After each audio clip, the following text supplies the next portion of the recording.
What's up everyone, welcome to another video. Today we're going to be diving into subtitles and how you can use Premiere Pro to automate pretty much everything about the process. I'm also going to be showing you a preset pack that I have if you would like to pick that up as well, which helps speed up a lot of the animations and effects that go in hand with subtitles. Without further ado, let's jump into it, but click that like button and let me know what you think down in the comments. If you want to help support the channel, just click that little join button. That'll make you a member, and there's a ton of different perks. Like, you're going to get my personal number where you can reach out to me and ask me questions. I'll help you out with your edits, whatever you need. You also get this fun little check badge. So like when you comment, you'll get like a little check there, and then you get custom emojis as well, and 20% off all products. So for example, this one, if you became a member, you'll get it for 20% off as well. Let's start off by showing you how to create your own subtitles from a transcript and upgrade those captions to graphics to allow us to create and use our own presets. Head up to text, and if you don't see text, go to window and enable text. Once we have that, you'll see we have our transcript here. And if you don't see your transcript, you can click create transcript, or you can go up to edit and then preferences and then head on down to transcription. I have it set to automatically transcribe all of my clips whenever I import them, just because I think it's faster. And then all we have to do is head on to the text tab under transcript, click this CC at the top, and then we can start to customize our subtitle settings. Now, there's a couple different options I like to use here, but it's depending on the video. I typically keep this around like 20 to 30 maximum length, and then the minimum duration is anywhere from 2 to 3.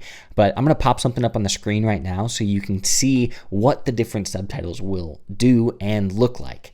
I always have my lines set to single. Click create captions. Now that we've created our captions, you can kind of see that right here. They're down here at the bottom and they don't look the greatest. So I'm going to highlight all of these right here, and these are now captions. And in the essential graphics on the right hand side, you'll see we get a bunch of options. Again, if you don't see the essential graphics, head up to window and enable essential graphics. Now, one thing to note is we can customize our text. So I'm going to do TT all caps. I'm going to change our font to this one that I really like, which is used everywhere, but it's Montserrat. And then I'm going to change the zone to the center. This is extremely important, so please make sure you do that. Otherwise, presets won't work because there's a lot of bugs with captions. You can adjust the font if you want. I typically don't customize the font too much because if you have a really long one and you customize the font, it will actually start to go into a double line. So be warned. Once we have everything selected and we like our font, you can add a background, you can add like a little box if you want, just customize the size, increase it however you like, because you can create whatever you want. But for this tutorial, I'm just gonna keep it blank, and then make sure all of your captions are highlighted. Go up to graphics and titles, and then click upgrade caption to graphic. All this is gonna do is upgrade our caption to allow us to create and use our own presets on these captions. Now this is where we get to the fun part. You can start creating your own presets, or you can download the one that I've created for you. It will allow you to create a ton of animations really quick and easily. We can click on any layer and manipulate it, right? But if you open up my preset pack, you'll see that we have color. So we can actually click and drag and it'll automatically change the color of that. It's really cool because it's fast and easy. So then in a couple seconds, you can have all your own custom colors. Furthermore, if you click on that text layer and head on to effects controls, you'll see that we have a mask option under tint. So you can click this little square here and then resize it up if you want. A fun little tip is if you hold shift when you have the rotate tool, it will actually allow you to expand this mask. I use this quite a bit because half the time I'm only getting away one word. Or another way you can do this is by clicking the little pen tool and then click around your text that you want to make a color. So in a couple seconds, we've just, singled out a color. This is cool, but it's not really a preset. So one thing is you can highlight all of your text layers. Fun little tip, if you click A, it'll bring up this tool that selects everything after. But if you hold shift, it will only select that layer. So I use this often to select all of my text layers that I want to apply a preset to. And this is the fun part. So we have transitions right here, and you can play through all of these, but they'll give you a different look. Like blur, if we drag it on, you'll see that it basically creates a little blur in the intro and kind of creating like a little seamless transition. Now, I click Control Z to undo that so I can kind of preview a couple of these. I'm gonna click A and then hold Shift so I can highlight all of these. So now you can see how quickly it's gonna be to apply these. So let's do lens distortion down 50% and check that out. That looks pretty cool. Undo, Shift, click, and then let's do scale down 100%. So this will scale down our clip like boom, boom, boom. Here's a fun little tip. These will actually stack. So if you highlight all your text layers and then, for example, drag in scale constant down onto your subtitles, you'll see that we're going to scale down so subtly, and it's going to always forever go off into the distance, which kind of looks good because applying a couple animations or effects onto a clip will actually increase the quality of your subtitle. Another little tip is if you highlight all your text layers and you want to remove all the presets that you have on it currently and start from scratch again, just highlight all of them, right click, go to remove attributes, and then unselect everything that you don't need, like effects in there, and then just select the transform and click OK. So now this will reset our subtitles and we can start to apply different animations. So let's do scale width up 50%. So as you can see, it's going to scale the width up, and what these percentages mean is basically how strong that effect is.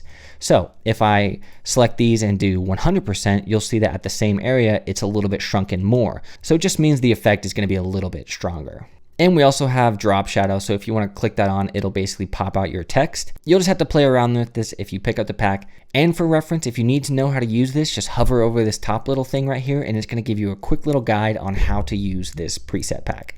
So how do you make your own presets if you don't actually want to pick up the one I made? Well, it's pretty simple. So treat these like any layer. Like if we have effects, anything that you have in Premiere, you're able to attach onto text layers as well. So for example, if I just type in transform and drag on my transform effect onto this layer, you'll instantly see that we have all these options. You can start changing the position, you can animate the scale, but one thing that's really annoying right now is upgraded captions to graphics. There's a current bug. So when you save it as scale, which basically should preserve the intro and the outro, it doesn't actually work. As I said before, I brought this to Adobe's attention and they now know this is an issue. So hopefully they will update and release something in beta that will fix this issue. And once they do, I will update this Subtitle Preset Pack that I have in the description down below, because it will allow us to create better animations. Like imagine like scaling the width out of the outro and then the intro of the next one scales it